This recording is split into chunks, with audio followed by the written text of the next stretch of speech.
Welcome everyone to another edition of Play It Through, and on this edition it's Lethal Weapon for the Super Nintendo, brought to us by Ocean. Lethal Weapon, based actually on the third Lethal Weapon movie, starring Mel Gibson, Danny Glover, and Joe Pesci, has us traveling through 5 different stages, with the first 4 being able to be played in any order, and then you unlock the 5th and final mission. You can actually play as either Riggs or Murtaugh, but unfortunately there isn't a 2-player mode to the game. Even if that was implemented, I doubt it would work very well with this particular game. I also find it interesting that even though there are 4 Lethal Weapon films, this is the only one that received any kind of video game adaptation. So here we go with Lethal Weapon for the Super Nintendo.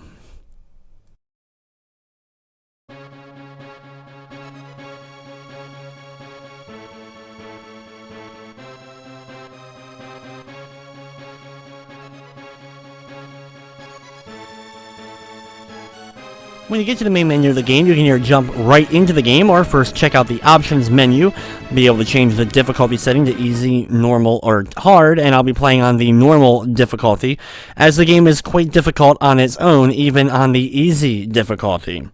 Then when you start up, it'll tell you to choose your mission, though it won't give you the ability to change characters right then. You go to the far left on the bottom here, and you're able to actually change your character. We're going to be playing as Murtaugh in this run. Now, the difference between Riggs and Murtaugh is that Riggs actually fires his gun faster. However, Murtaugh has a better jump. And trust me, in this game, the jumping is much more important than the rate of fire from your gun. Here we're going into mission number 1. Now, some of the missions in the game do have a little bit different degrees of what you'll need to do in order to complete certain objectives, but for the most part, it's get from start to finish and defeat the boss at the end of a particular level. Now, as you've already noticed, the graphics are, well, an interesting assortment. And I still find it very funny that you are kind of smaller than any of the other normal enemies in the game, though you should either be the same size or at least generally proportionate to them. Now, as for our attacks, you have your normal gunfire, and you can see that you have your ammo located in the lower left corner. You also have a strict time limit up in the upper right, and I will end up running out of time at least one time throughout the run. And because of this, you don't lose a life or game over, no, instead you just lose a piece of health. Your health is located in the upper left corner and is represented by the shields. Every time you take damage, you'll lose half of a shield and it'll actually turn blue, and then you're hit again, it will fully disappear. Now, you can actually gain more health by picking up health items, which are represented by bulletproof vests you can find throughout the different levels. You can also have a pretty good amount of ammo as well, and I highly recommend trying to conserve your ammo, especially early on, and build up that ammo count by finding clips scattered around the levels. Now, over here, we end up jumping into the water at the end, watching out for the very large shark, and swimming into the tube. Now, there is fall damage in the game. You may have noticed on the previous screen I dropped off of one of the construction equipment, but I was able to safely land on a ladder. By grabbing onto the ladder, it negated the fall damage I would have taken.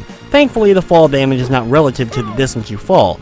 As long as you fall a certain amount, you'll only lose half of a piece of health. As you can see here now, I am down to a bulletproof vest and 2 shields. I find it pretty weird the way they ended up doing the health, but at least you're able to tell how much you have. Now, during this segment, you're doing a lot of platforming. Your goal is to jump from all the lifeboats and keep up in the air. It's very difficult to jump from the water down below upwards high enough in order to either land on one of the lifeboats or a ladder. So you're going to have to go for a good amount of distance of consistent platforming, and you're going to have to get used to it pretty early on. That's why I definitely recommend using Murtaugh over Riggs. In the side of the giant ship itself, we have to hang on to these bars and shimmy our way across, and you'll be doing this a few different times in the game, watching out for the different barrels that end up falling down and trying to hit you. The giant canisters down below will explode if you run into them, so of course you're going to want to avoid them, and that's why we're doing the shimmying along those bars. The area, and thankfully most of this first level, is pretty straightforward, just having us work our way all the way from the right to the left, and then up a little bit, and right, and then we'll be working our way back left in just a few moments. You can actually bounce on the lifeboats kind of like a trampoline in order to get higher up, and I think this is actually the only time you do that in the game. As far as the enemies go, there is a variety of them, and basically you'll have either enemies that take 2 hits, either 2 gunshot bullets, or upwards of 3 or 4 hits with the kick, or you'll have enemies that will actually drop from a single kick or gunshot. And you'll get used to the way these enemies are, and they all do look slightly different, but for the most part you'll have either enemies that just walk back and forth, or enemies that stand still. There's no flying enemies or any other types of variety for you to worry about. You'll climb up this rope, watching out for the smoke coming out of the sides of this area, and then you'll have to jump between the ropes. Now, when you're on a climbable surface like these ropes, you do slowly fall down, and jumping off the ropes and trying to grab onto anything can be rather difficult. Judging how high you have to climb up an object in order to jump to another one is one of the more difficult things to get used to in the game.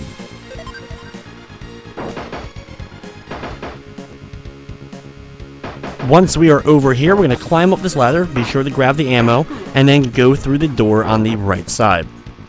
Now it's time for the first boss battle of the game. This chef guy will throw knives at you. What you'll have to do is, as you can see, he has a health bar, which is located on the right side, and you have to hit him enough times in order to do damage, and you do need ammo to do the damage to this guy.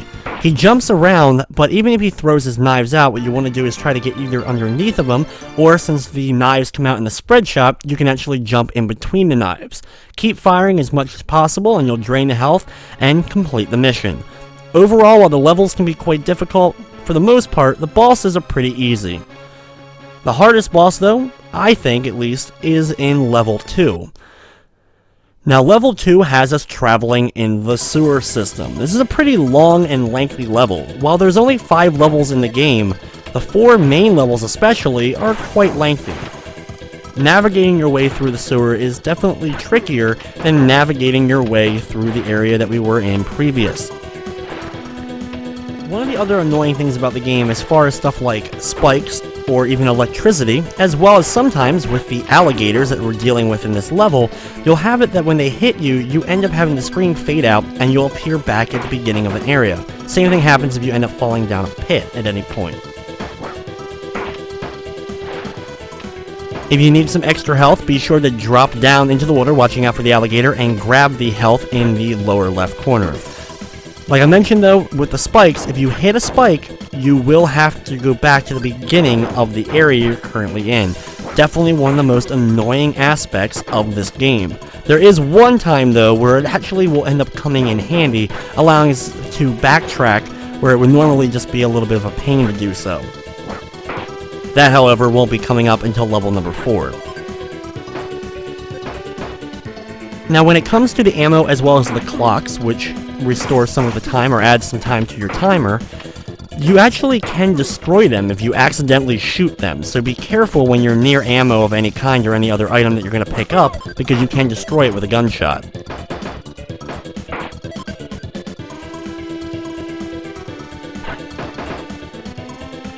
The hardest thing though about the game is not the enemies, it is the platforming, it is figuring out where you have to go. Enemies for the most part are pretty standard fare. Even a guy with a giant bazooka, like the one we just shot, goes down with either 1 or 2 bullets overall. And since the game thankfully does give you a large amount of ammo to pick up, once you get above 10 or so, you shouldn't drop really too far down unless you really like to spam the attack button. One recommendation for conserving ammo if you do need to is to fire 1 bullet and then do a kick. Most enemies will go down after a bullet and a kick instead of having to use 2 bullets, especially on enemies that are walking back and forth.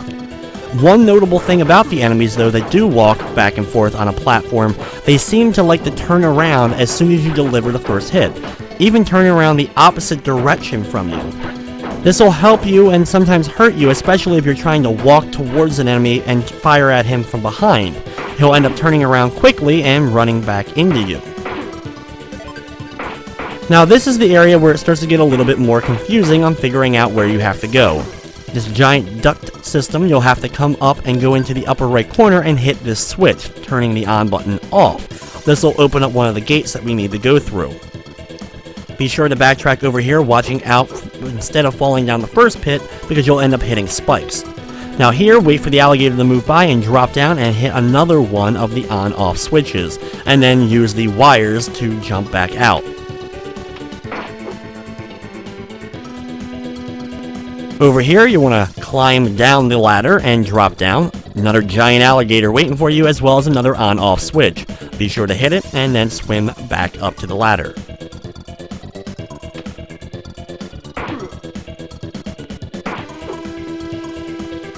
Be sure to grab the health right to the right of the door here, and then go through. Couple enemies here at the very beginning, but just a couple of gunshots and they'll be done. There's a clock located in the lower right here, and then you can climb up and jump to the top part, watching out for the guy who's trying to fire the smoke bombs at you.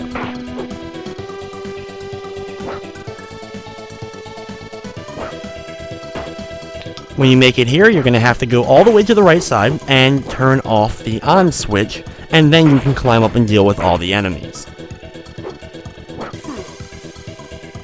It's pretty easy to get knocked back in the game, especially if an enemy is near a ledge. So for the most part, if you're about to go to a ledge, you want to take out the enemies prior to you trying to attempt to jump there, as most of the time you'll just end up landing on the enemy instead of like the very edge of a platform, and you'll end up getting knocked off, which sometimes will lead to you falling down to a pit.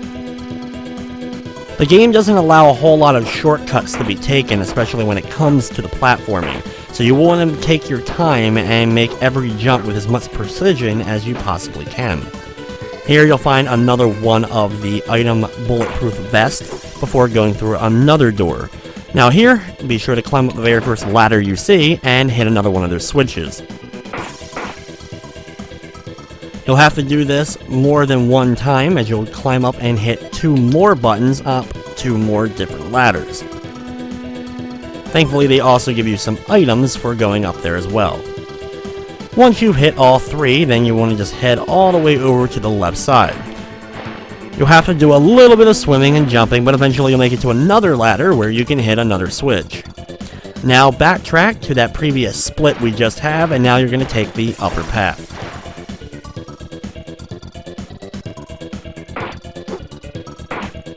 You can ignore the enemies in these small slanted tubes, go to the ladder at the end, and then climb up again.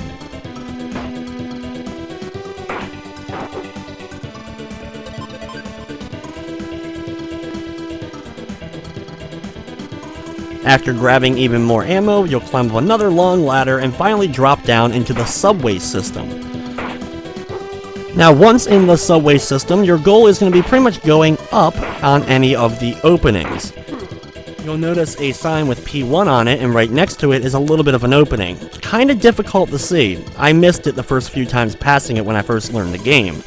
Then you just want to keep on moving and go through all the openings you end up coming to, and you'll see that the numbers keep getting higher and higher with each one you go through.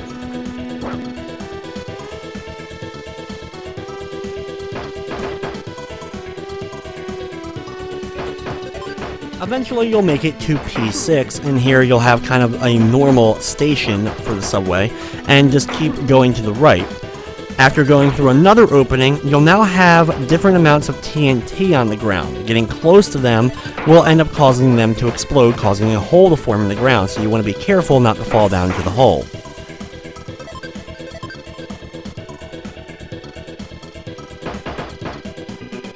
You can grab a clock if you want to, but you just want to keep heading through the openings, watching out for more TNT as you keep going. You can see that the area is quite large, and you go through quite a lot of screens while traveling through.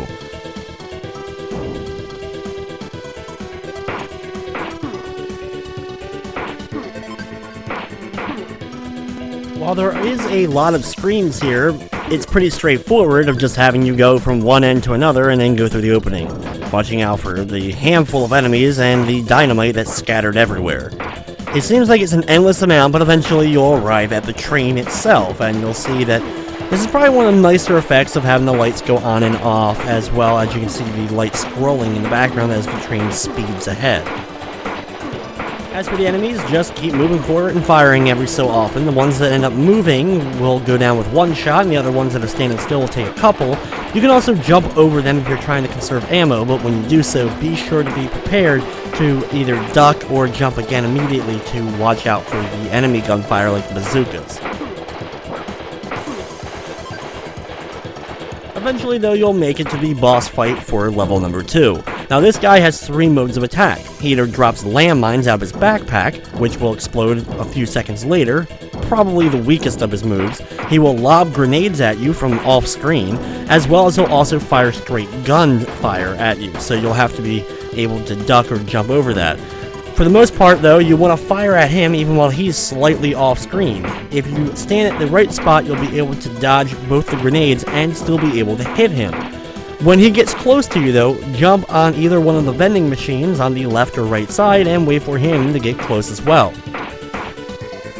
After you're able to deliver enough hits to this guy, he will go down and you'll complete level number 2. Once back at the level select screen, you actually will have to go to the elevator and ride the elevator up to the 2nd floor in order to access missions 3, 4, and eventually mission 5.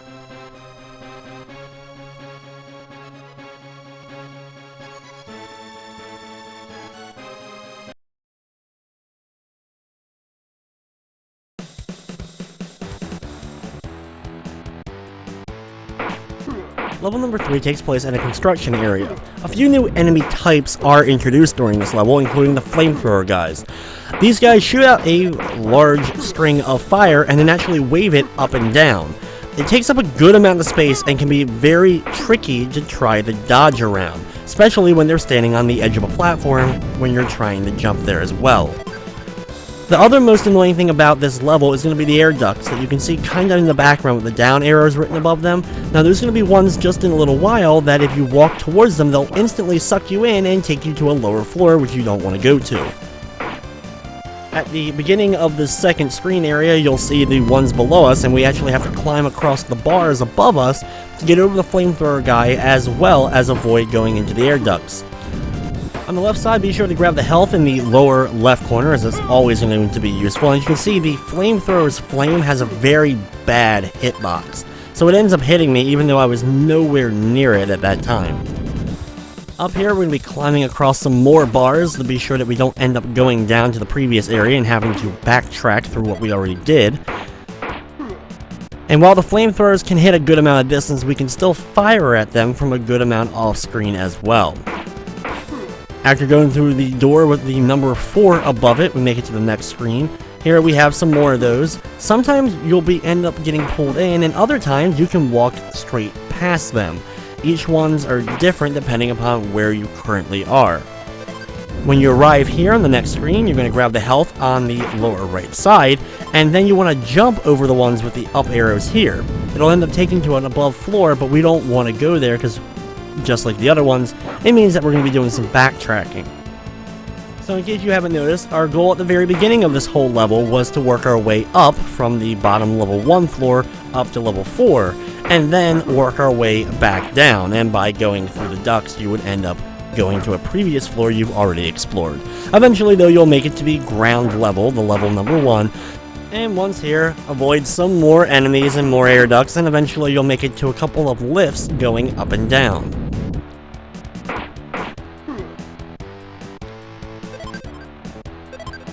Ride the air lifts up, transferring over to the left side once one has reached its peak by jumping to the middle platforms, grabbing some extra ammo and watching out for some enemy fire from all sides. Go into the door on the top area here and you'll be in a new area. Now inside here is the only time in the game you must defeat all the enemies on the screen in order to advance to the next area. Why they decided to make it like this for only the screen, I'm not sure, but you'll have to defeat everyone that is here. They do give you some ammo. We picked up a good amount of ammo, as you've noticed, throughout the entire game, so that's not an issue. But you do have to track everyone down. So you start off on the bottom floor, walk all the way from the right to the left, taking out everyone, go up to the next floor, do the same by going now left to right, eventually climbing up the last staircase. Now here, take out all the ones on the right, grab some extra ammo if we do need it, and then Finally, one more time over to the left and take out the last few guys. As soon as you defeat the last guys though, you'll automatically be teleported to the next area. Now when you're here, we have to actually work our way down to the bomb that we're trying to defuse. Start off by going up the staircase to this floor. There's some new enemies here, as you've noticed, but they're pretty much the same types that we've been dealing with. Ones that walk, ones that stand still, a couple of bullets, and they all go down. When you climb up this last staircase, you'll make it to the top floor, and after a few enemies, you'll notice that there is some dynamite strapped to the bottom of the floor you're walking on. Now when you walk over this, it will explode and cause a hole to appear, but you want to be sure to hit the switch on the top right corner of the area. When you hit the switch, then you can use the bomb to kind of do a little shortcut. Though if you're low on health, of course, you can also just keep walking left and eventually go down the stairs again. Now, when we make it back to the previous floors, we hit another thing of dynamite and fall through to hit another on-off switch. Then, one more staircase down to the very bottom. Once here, walk over to the left, take out any enemy that may get directly in your path, and jump on the bomb located on the barrels. Once you do so, the level's complete. There's no boss for level number 3.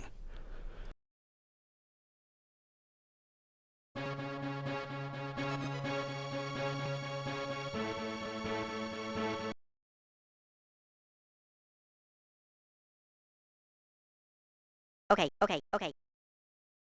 Now it's time for level 4. Level 4 is the worst and toughest level in the game. It has the absolute trickiest platforming we've seen up to this point. When we start off, we're going to be heading over to the right, and there's a bunch of moving up and down platforms. There's always seemingly an enemy right on the opposite side consistently firing shots at us, so you want to try to fire from as much of a distance as you can, as well as jump over any bazooka fire that may be coming your way.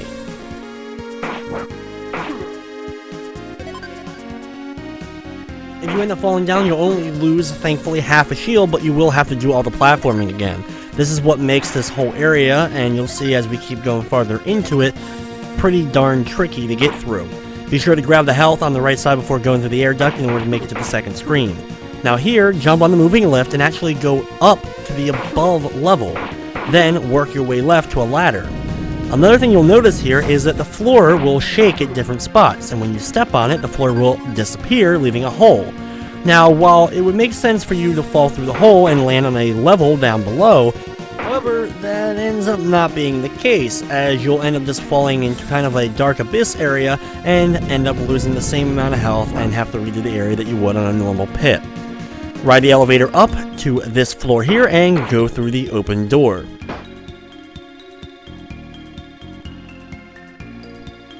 Now here, just like we've been doing, we're going to have to use the elevators to climb upwards. Here I'm going to try to jump straight up from one elevator to the next, but I'll have to stop by this platform first in order to jump up to this elevator. Sometimes you can actually get a nice little boost from the elevators as they're going up if you time the jumps correctly, though it can be a little bit difficult to do. Your goal though is just to jump back and forth between the different elevators, taking out any enemies, and you can grab some health here before continuing along this area. Just be careful of the floor. As you can see, most of it is shaking as we're walking over it, causing the holes to form. Grab the ammo on the right side and then go through another open door. Now finally we're done with the elevator area for right now, as we now have to deal with moving platforms. There's, of course, fast ones and slower ones, and your goal, though, is just to work your way to the top, jumping amongst all the platforms.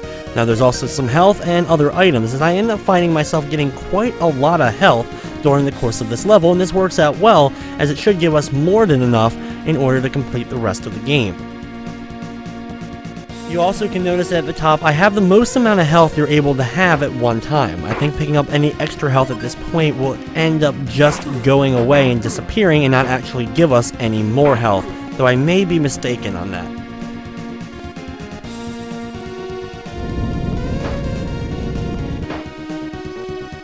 When we finally do make it all the way to the top, we'll have to jump up to the platform, and unfortunately though, I made a poor jump, so I'll have to jump up the platforms once again. Just be careful though when you're on this top level here that there is that guy with the flamethrower.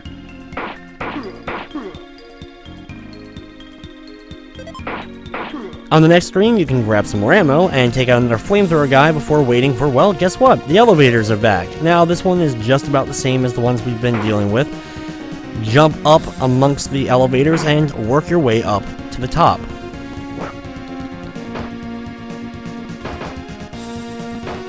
You also want to make sure that you do stand in about the middle of the platforms because some stray bullets will come your way and you don't want to get hit by one and end up getting knocked back off of one of those platforms.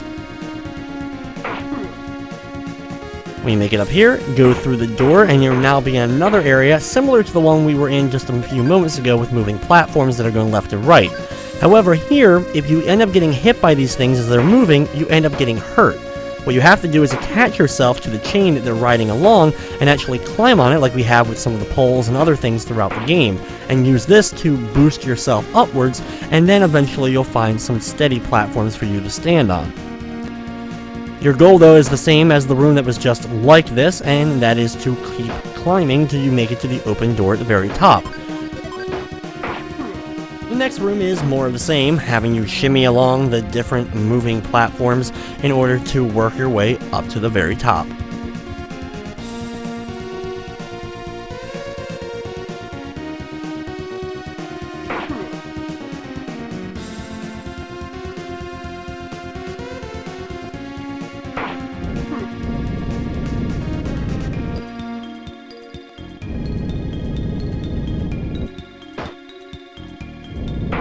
This is definitely where learning the jump mechanics earlier on in the game come in handy. As you can see, it can be very finicky at times, and there's a good amount of enemies willing and waiting to hit you off the platforms, knocking you down below. I have had it before where I've gotten knocked off a platform and fallen all the way back down to the very bottom when I was very close to the top. Going through the door, well, we get more of the moving platforms. If you haven't had quite enough of them yet, there's some more platforming to be done here.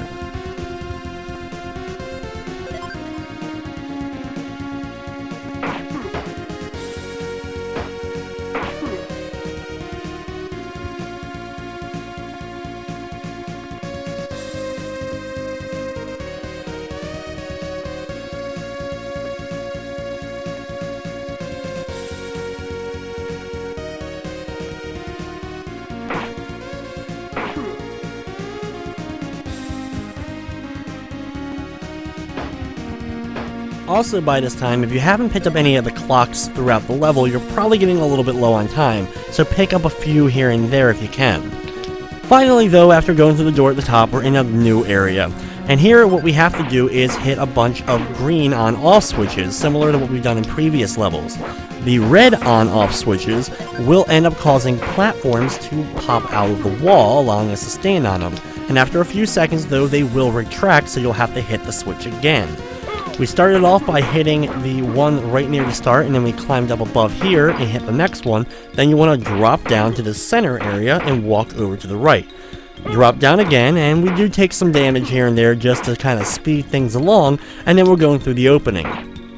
The on-off switches end up getting rid of different barriers that would block your paths.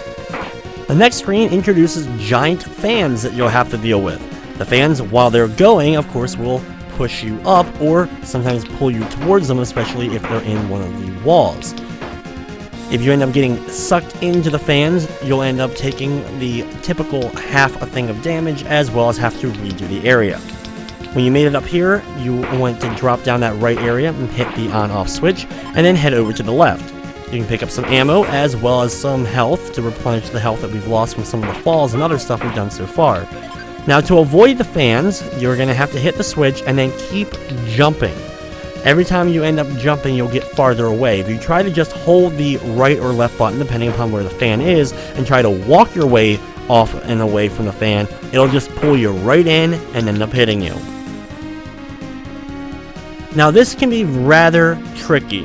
What your goal is to make sure that you don't hit the off switch when you made that one jump, instead of landing on the platform and then jumping to the other one and then back in order to hit it.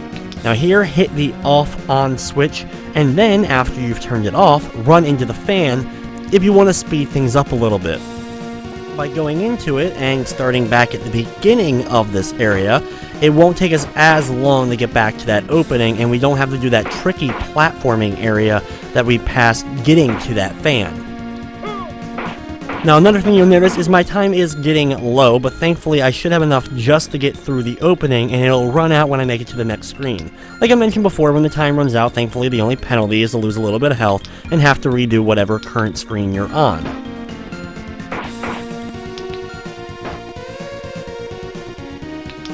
When we make it to that next screen, we're going to hit the on-off switch over to the left, and now we're introduced to electric panels. The panels will surge with electricity for a few seconds, and then they will, of course, stop, allowing us to actually walk over them. The electricity things work just like a lot of the spikes, pits, and other stuff, where you lose some health and restart the area. So not the worst penalty that could happen, though since this area is full of them, it's really annoying to get near the end of the area and then finally end up hitting one of those electrical pads.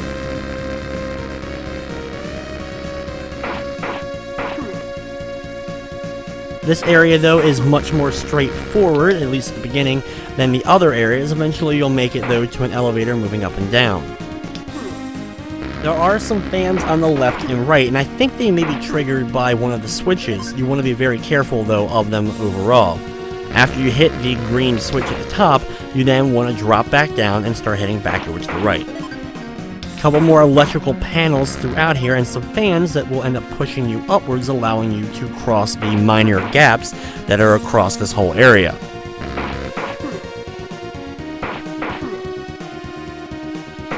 Eventually, though, as long as you hit those green switches, you'll be in another area with the boss.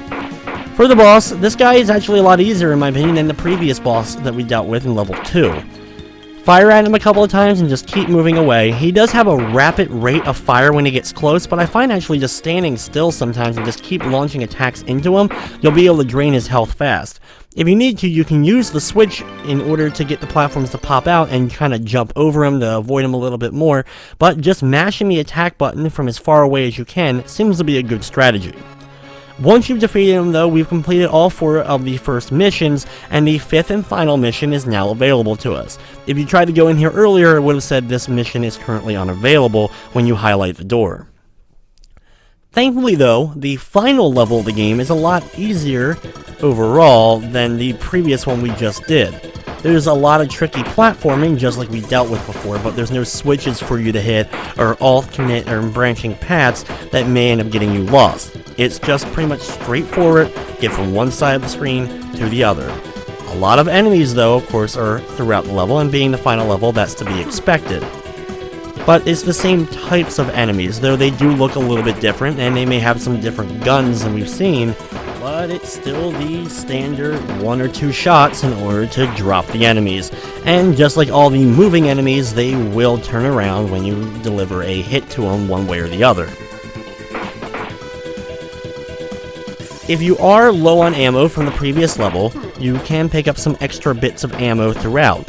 Be sure to grab the health here before going into the open door. Next screen, you just go through the open door on the opposite side of you, pick up plenty of extra ammo, and then go through another door. Here you'll have another very similar room to what we just dealt with, except instead of being in the jail cells, you're now in more of an office building-like area. Some flamethrower guys are located here, and a couple on edges of platforms, but besides them, the other normal enemies are just as easy to contend with as before, and most of the trouble you're going to have is probably just from the relative poor jumping that takes place in the game.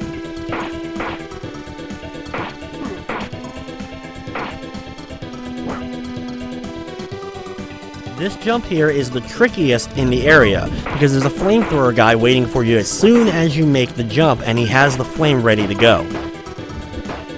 You want to make sure that you go on the bottom platform, grab some extra ammo, and then go inside more of the office building itself.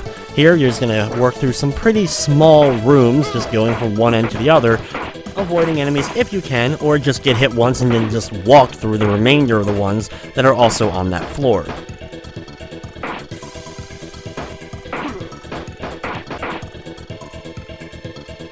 After enough of them, though, you'll arrive in a new area. This introduces a new couple of platforms. The first ones are ones with up and down arrows. When you stand above the up or down arrow, it will move in whatever direction the arrow points. Also here are singular platforms that are just a little bit bigger than what it takes for you to stand on them, and they're moving along different tracks. There's a bunch of these here, and while the platforming being what it is in the game, this can take a little bit of practice to get the timing right and where you need to land, but there's far worse games. Be sure to watch out for the opening there where the police car was when we made the jump, and then use the up and down platforms in order to raise it high enough so that you can make it. I recommend taking out the enemy above here before trying to jump over to the right because I always seem to get shot by him somehow and end up falling down. Now it's time for the final boss of the game. Here you have two rather large guys. Start off by just firing massively at the one guy below, then jump on the filing cabinet and fire at the other guy. After you deliver enough hits to them, they'll drop, and you probably only take 2 or 3 hits. Then jump along the top here and run into the guy at the end in order to complete the game. You can sit back and enjoy the ending to Lethal Weapon for the Super Nintendo.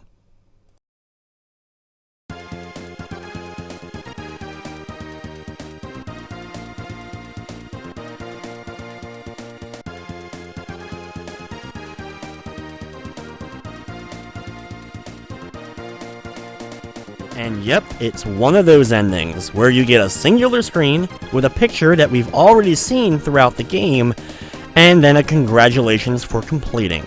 It then goes to the credit screen, which shows an animated version, I guess, of 2 of the people that worked on the game, as well as, of course, the normal credit roll itself. Lethal Weapon for the Super Nintendo, while pretty standard fare for what Ocean provided for both the NES and the SNES, is just another overall poor licensed movie title. The only real thing of note is Ocean always seemed to have halfway decent composers to work on the music. And this game, while it is frustrating and can be difficult at times, I do find this version a lot better than the NES version of the game.